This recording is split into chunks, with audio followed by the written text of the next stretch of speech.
আবু সাঈদের প্রসারিত দুই হাত যেন এক অলঙ্ঘনীয় পর্বত। কোনো বর্গীর সাধ্য নেই যেটা অতিক্রম করে বাংলাদেশের মানুষকে স্পর্শ করতে পারে।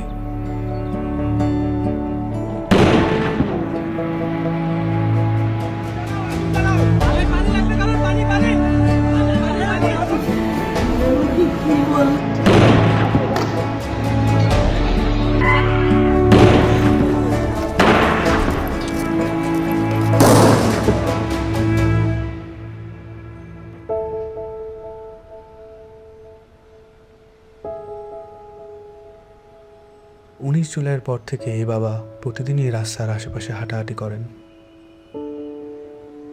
কখনো আবার নির্বাক দাঁড়িয়ে থাকেন।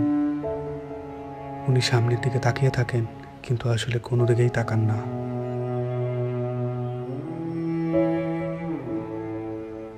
যেসব রাস্তা দিয়ে ওনার ছেলে হাঁটতো, ওইসব রাস্তায় উনি দাঁড়ালে উনি ওনার ছেলের রোম পান।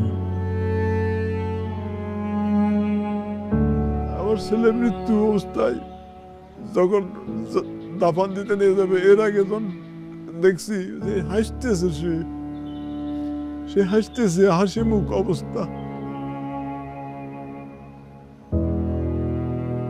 ইভেন্টের কাজ করতো, শুধু বাপেরে কিভাবে একটু সাহায্য করে,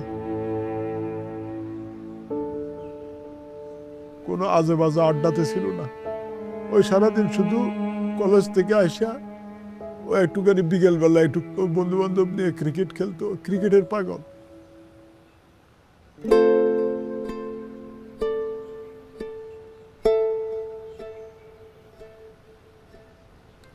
যে আমার পায়ের পাতা আছে এরকম একটা অনুভূতি হতো, কিন্তু আমি যখন হাত দিতাম তখন থেকে আমার পায়ের পাতা নেই, এরকম একটা প্রচুর অনুভূতি হতো। আমি অনেক কান্না করতাম। এই ব্যথার চেয়ে আমার ওই অনুভূতিগুলো আমার বেশি হতো, যে আমার পা আছে, আমি যখন হাত দিই তখন থেকে আমার পা নাই।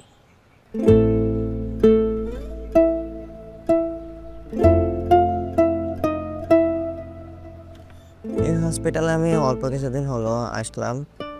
পা দিয়ে নতুনভাবে হাঁটা শিখতে আসছি, মানে ছোটকালে যেভাবে হাঁটা শিখেছে মা, ওই রকমের এখানেও হাঁটা শিখাচ্ছে আর কি।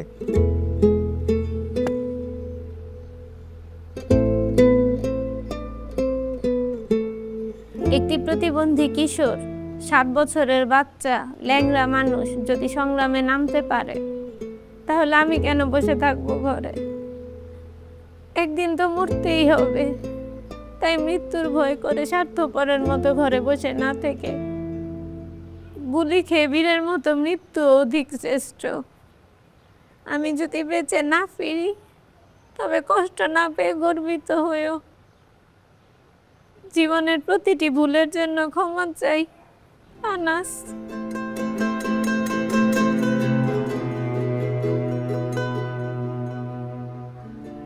আমার সন্তানের বুকে গুলি লাগছে, আর তৃতীয়টা হয়েছে আমার কলিজায়। আল্লাহ পাক যতদিন আমাকে হায়াত দিছে, আমি এই হাহাকার নিয়ে বেঁচে থাকবো।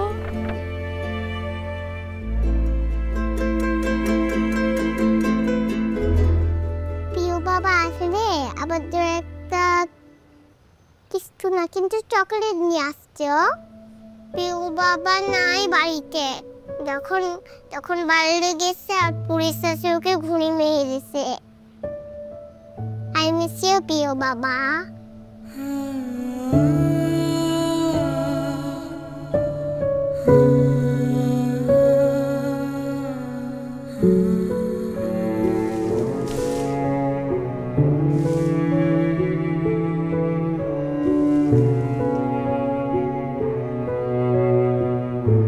এখন যে চেম্বারের মধ্যে বক্তব্য দিছিল যে আমরা কোনো সরকার বিরোধী আন্দোলন নয়, আমরা নিজের অধিকার আদায়ের জন্য বলে বলা খাওয়ার পরে ওদের পমেল বড়ুয়া ওই ছাত্রলীগের লিডার আসছিল, তাই সেই গলা চিপি ধরছিল, গালমুখত থাপড় মারছে। এখন ওই জন্যই ওর জেদ ধরে শহীদ হলো কি এখন ওটার ব্যাখ্যাটা আর আমি জানি না।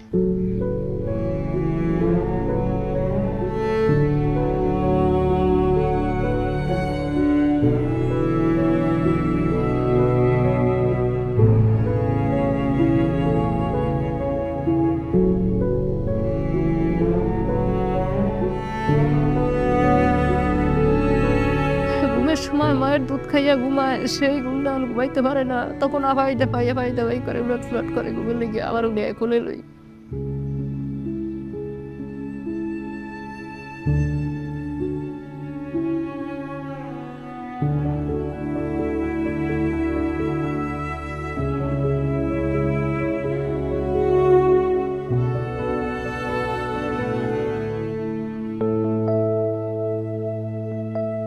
এখানে এসে যখন দেখি যে এখানে সবসময় ভাইয়া পড়াশোনা করতো, এই বিছানাতে থাকতো, এখন যখন দেখি ও নাই তখন একটা শূন্যতা কাজ করে মনের মধ্যে। খারাপ লাগে যখন দেখি যে ভাইয়া এই রুমে নাই। এই ছবিটা 18 জুলাই আমার আন্টি নাজিয়া খান ফেসবুকে পোস্ট করেছিল।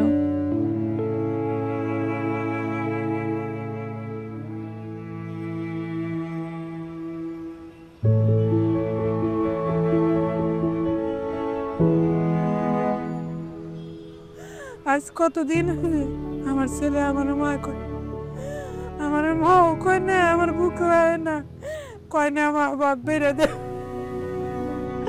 আমার সন্তানদের যারা যেভাবে মারছে আল্লাহ তাদের বিচার করুক। আমি সরকারের কাছেও বিচার চাই, জনগণের কাছেও বিচার চাই। আমার সন্তানদের মারছে, হাজার হাজার মায়ের বুক খালি করছে, যে কালি করছে তারও বিচার করুক আল্লাহ। কতটা তুমি হারালে বন্ধু, কেঁদেছে অন্তর। জানো না তুমি হারাবার ব্যথা, জানে পলাশির প্রান্ত। হারিয়ে গেছে যেখানে মায়ের সোনার নলুকখানি, দোলা ভরা ক্ষেতের ফসল, সাজানো ফুলদানি। এ হারানোর বেদনা তুমি রেখো অন্তরে, দেখবে তোমার দুঃখ লুকাবে পলাশির প্রান্তরে। বাংলাদেশের বুকের ওপর চেপে বসা 36 দিনের এই ভারই আমরা নিতে পারছি না। একবার ভাবি চলেন 16 বছরে কত বড় ভার হয়ে এটা আমাদের বুকের ওপর বসেছিল। এই ভারই আমাদের শক্তি দিক সংস্কার করে নতুন বাংলাদেশ গড়ার।